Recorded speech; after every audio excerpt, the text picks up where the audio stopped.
Guys, kita pun dah cuci kita punya ikan. Kita nak potong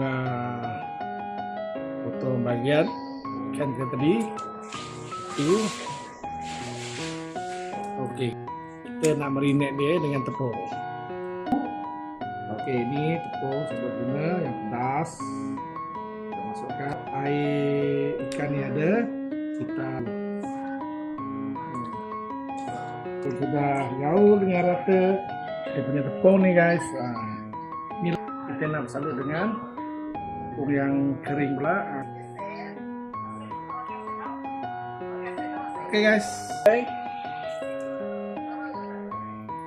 Oh.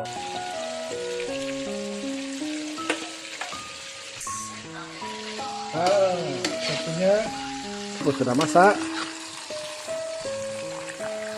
Ini dia guys.